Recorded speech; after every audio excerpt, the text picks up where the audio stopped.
Hi, I'm John Allen, the editor of Crux. Welcome to another episode of Drink with John. Our drink today is actually tea, and our distinguished guest, Cardinal Arinze, has indicated he is far too disciplined to actually drink it, but nevertheless, we have the drinks with us. We are honored today to be joined by a real legend of the Catholic Church, a man who has served multiple popes, who has held essentially every leadership position in the Catholic Church you can hold, except one, which of course being Pope itself, but nonetheless a man who has given his life in service to the Church. We are together, Cardinal, at this major conference on Africa, African Christian Theology, Memories and Mission for the 21st Century, being held at the University of Notre Dame's Global Gateway Center. You actually opened the conference this morning in prayer, and you've made an obvious commitment of your time to be here for more or less the whole thing. So let's start with this, about the church in Africa. Obviously, Catholicism is a universal faith. It's the same creed, the same sacraments, the same teaching everywhere. But what is distinctive, Cardinal, about Catholicism in Africa? Every people embracing the faith, it will always be the same faith. But as each people have their language, their style, their way of celebrating, so also their way of living. An Italian Catholic would be a little different from an Irish Catholic. Yeah, I've noticed that, actually. Yeah. And also a little different from a German Catholic. Oh, for sure. Therefore, a Nigerian Catholic, a Tanzanian Catholic. In short, we are really saying that the faith, being one, is incarnated in each culture. Each people will live that faith and be themselves. That means the best of their culture should be given life by the faith.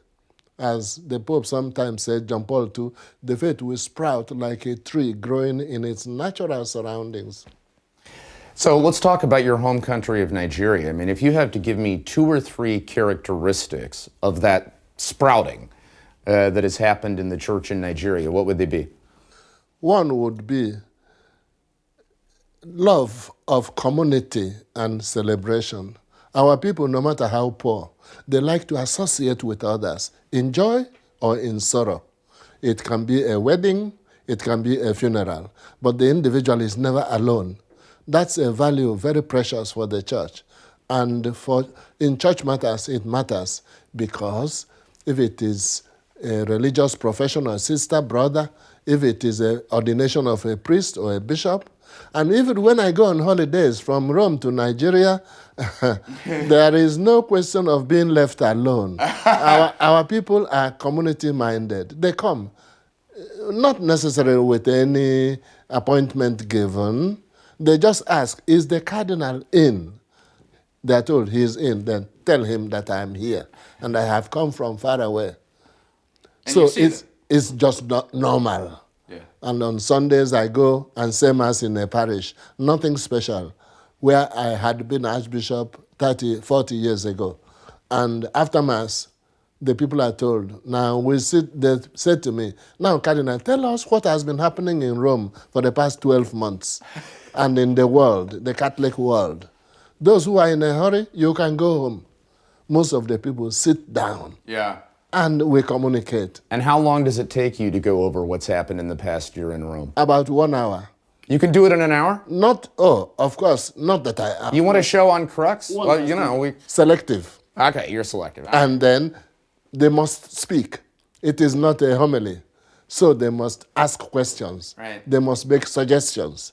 So it is a communication. It's a very happy thing. Hey, out of curiosity, when people are asking you what's going on in Rome, would you get the same questions back home that you would if you were giving that talk, say, in the United States or in Italy or in Germany? It will depend on the particular community. If it is a parish community, most of our people in the parish community are not learned in the sense of school. Therefore, they will ask more questions touching celebration, life. If it is a university community or if it is a seminary, you see it will be different, their area of interest. So community aspect is one marked area. Another area is also the a whole idea of singing and joy in celebration, not dancing necessarily. Europeans and Americans think that Africans dance all the time. It isn't exactly that. But if you give a basket of bananas to an American from United States to bring at offertory to the parish celebrant, right, and you give the same basket to an African to bring, their movement towards the altar will be different. Yeah. Then the Nigerian, when he moves, he'll be waving a little left and right. It is the whole body showing the joy in the giving. And in your mind, that's not really dancing. Not really. Yeah. It is participation of body and mind and soul in the act. And if it comes to dance, then it becomes much more delicate, because there are many types of dances. We had traditional war dance. We had the normal dance was for recreation. That one we have in a parish hall after the mass for the bishop visiting. But there was also a dance for girls who are looking for husbands. And that dance could be a little provocative because they are looking for a husband. Yes, that was the purpose of the dance. But now you can see none of them fits into the mass, because the reason for mass is adoration, thanksgiving, asking for what we need, asking pardon for our sins. So it is not easy to get a dance that will incorporate one of those aims. Is there one? We have occasionally seen monasteries that invent some type of prayerful movement, but it is very difficult. Yeah. So that's one area where I would see a great difference. Another area where I see a difference is that the people show interest in our candidates for priesthood. If a seminarian is not doing very well, if he does anything funny during the holidays, they tell you about it? They are not likely to tell the bishop. But one of the women in the Catholic Women's Organization could say to the parish priest, "Are you and the bishop actually going to ordain that particular young man? Do you really want him to be a priest?" That becomes an indication of what they think. So you have kind of an informal intelligence network. Yeah, I wouldn't call it intelligence network. I call it interest. The people show that we are the church. And if this young man is ordained, he's going to work for us. So we have a voice. And when I was Archbishop, I was very happy with that.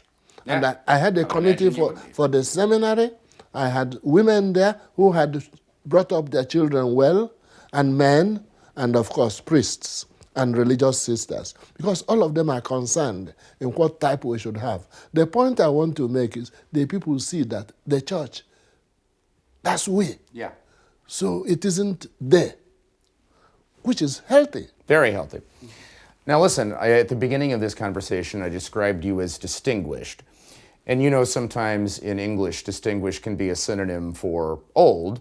And of course, you are remarkably... Which I would qualify as. Well, but you were remarkably young despite your years. You wear it very well. But my point here is you have been around a long time by church standards, and you have seen a great deal of things come and go. I'm curious if you have seen an evolution in the role of the African bishops within the global church. I mean, my perception would be, even in the time I've been doing this, about 20 years, you know, when I compare the first couple of synods of bishops I covered, for example, to the synods of bishops on the family that Pope Francis convened in 2014 and 2015, the African bishops in general seemed to play a much more clear leadership role. They were protagonists in those synods. And I wonder if that's something that you see, that in a sense, the leaders of the African Catholic Church are now also becoming global protagonists in the church. It is true what you have noticed. It is also understandable. Because when Vatican II was celebrated 50 years ago, 55 years ago, the African bishops were very few in number. Sure. Most of the bishops working in Africa were missionary bishops who brought the faith to countries in Africa, and they have done very well. although there is a big difference between the countries. There are 54 countries in Africa, and they differ very much. But gradually then, with local clergy, there can be bishops who are priests of that place. So they know the language, they are of the people. So that has grown with time. So that in Nigeria today, if you saw a priest who is not a Nigerian, he would be rather a curious spectacle. It stands out because there are very few of such. As for bishops, maybe there are still one or two of 55 bishops. It's a normal development. And also, the bishops themselves and cardinals get more experience of what the church is. And therefore, they learn to contribute more. It's just a normal development under divine providence. It isn't that there was a meeting held in Africa to get that done. No, it's just a development. Yeah, in other words, it happened organically. Which means the missionary work has succeeded. Yeah. Okay, I know you're very short on time, so just two other things. One, you know very well that in many parts of the Catholic world there is a perception that the church, at least in some parts of Africa, tends to be more conservative or more traditional, perhaps, than in other parts of the world. And some say that that showed itself at the debates in the Synod over Amoris Laetitia, and which of course hadn't come yet, but the question of communion for divorced and civilly remarried Catholics.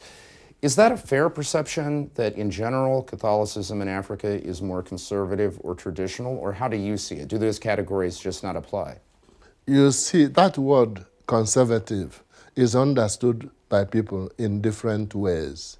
Suppose you say, when we did arithmetic, 2 by 2 is 4. It is still the same. Am I then conservative? It's just normal. You're not open to change. No. Yeah. But there can be points on which there can be various opinions. And also, the family has challenges in every country in the world. There is no country in the world where everything is easy, which means that in a particular part of the world, what may be most difficult is divorce. People disagree.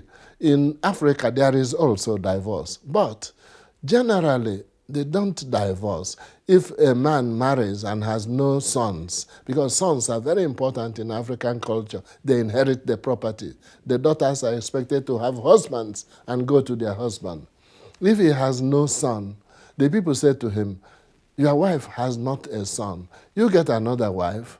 He doesn't quarrel with the first wife. He gets a second one. The first one stays there. So he has two of them now, right, in his hope to have a son. Now, we may say, these polygamists, these African polygamists. The African polygamists will reply, you, German or French or US man, you divorced and took on another person. I didn't divorce. I kept the first one, and I just got another one. Right. Am I not more human? Yes, I'm morally superior, right? So, while we don't support either, we see the challenge in front of Christianity. Right. So, in that sense then, in many countries in Africa, there may be problem with polygamy. Some men are tempted to take a second wife. They don't really have any bad intention. They just want a son. Remember Henry VIII.